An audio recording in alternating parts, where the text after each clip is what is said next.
Chapter 13. Negro girl is suspended from school after incident. Arkansas Gazette, Wednesday, December 18th, 1957. My hopes for a blissful 2-week respite from Central High over Christmas vacation have been dashed by the dilemma we all faced because of Minnie Jean's suspension. By dumping the chili over the white boys' heads, whether accidentally or not, she had opened a door through which segregationist leaders announced they would eject all of us. It was the beginning of the end of Little Rock school integration, they said. Immediately, cards and flyers appeared all over town reading, 1 down, 8 to go. Her suspension notice stated that Minnie Jean could not begin the process to apply for readmission until 6 school days had passed. Classes would resume on January 3rd of the new year. So instead of the peaceful, happy, safe Christmas vacation I had dreamed of for months, I was embroiled in integration meetings and worry. It was that nagging kind of problem that stays at the back of your mind no matter what else is going on. Will they or won't they let Minnie Jean back in school? And if they don't, what will it mean to the rest of us? As I entered the living room early one evening, Grandma was setting up the manger scene, gingerly placing each of the crudely carved wooden figures that had been handed down from her mother. She wouldn't allow any of us to help for fear we'd drop a piece. What with all her baking and decorating and gift making, this was her favorite time of the year, next to spring planting. I took a deep breath and sank into the couch, waiting for Mother Lois to get dressed for a party we were to attend to honor the Little Rock Nine. Where are you going? Conrad asked. Mama and I are going to a grown-up Christmas party, I answered. I didn't want to make too much of it because I figured he was beginning to feel left out, what with all the fuss being made over me in newspapers and magazines and now a party planned in our honor. The National Organization of Delta Sigma Theta, a professional women's sorority, had decided to give us a Christmas party at the Dunbar Community Center. It was the first time some of my own people were saying a public thanks to us. It lightened some of the pain I felt for all those who were critical of our going to Central.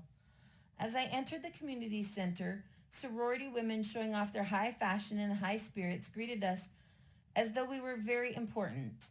They had made us their secret project, with members of the nationwide organization mailing gifts and loving notes from across the country to be presented to us that evening. I was bursting with pride as people said nice things about my courage and about what we 9 were doing for future generations who would be able to attend integrated schools. It wasn't the kind of party where you have teenage fun, but it was wonderful just the same, especially because I had so few opportunities to socialize. Minnie Jean's suspension was mentioned only in passing, despite that worry we 9 enjoyed one another as friends once outside the pressure we shared at Central High.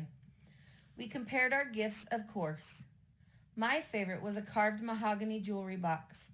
I'll keep this forever and give it to my grandchildren, I thought to myself as I carefully placed it on the nightstand beside my bed later that evening. In my diary, I wrote, "Tonight I feel love from my own people. Everybody tried to make us happy. There's the tiniest flicker of hope and joy inside me. Maybe things will work out. Please, God, won't you allow Minnie Jean to come back to school just this once? I promise I'll help her to be stronger."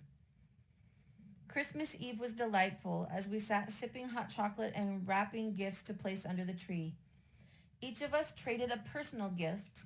If during the year one of us coveted something that belonged to the other, we might get the temporary loan of that item for January of the new year.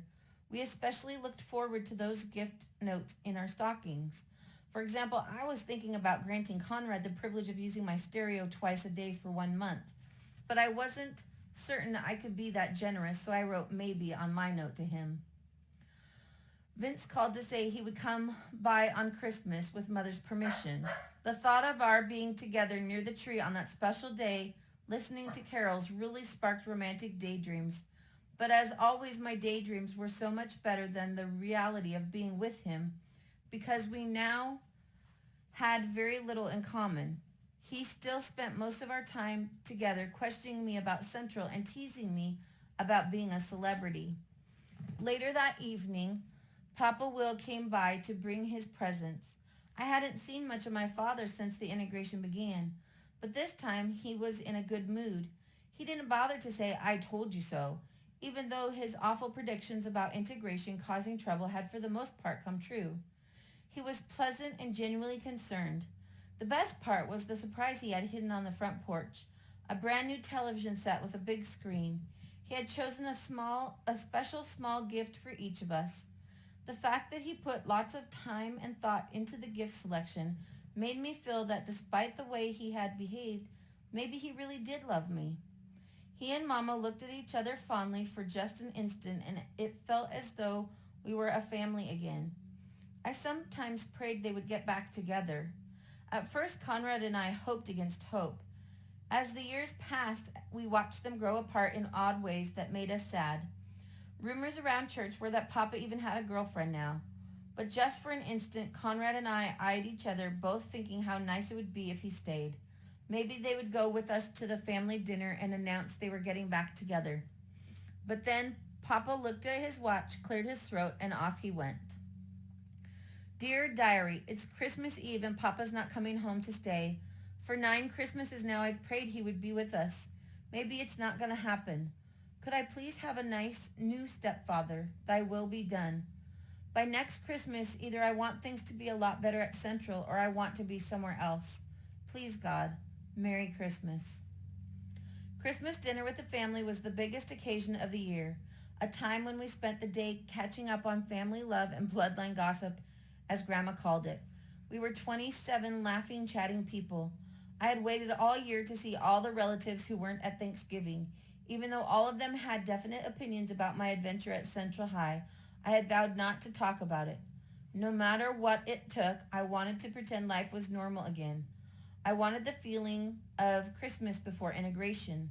By late evening, as we sat in the front of the fire singing Christmas carols, I realized maybe I had my wish. I hadn't felt that content since the summer before in Cincinnati. Little Rock Story, second on AP's best list, Arkansas Gazette, Sunday, December 29, 1957. The stories ranged from number 1, the launching of Sputnik, to President Eisenhower's stroke and the passage of the Civil Rights Bill. How strange, I thought, to be involved in something that the whole nation considers among its 10 most important stories. If it's that important, you'd think somebody would be able to do something to make the Central High students behave themselves. Is it that nobody cares or nobody knows what to do? By New Year's Eve, I only thought about Central High perhaps every other hour. Vince had invited me to a party, but of course Grandma and Mama said no. Besides, our famous shadows, Mutt and Jeff, were parked across the street, faithful as hound dogs in their vigilance.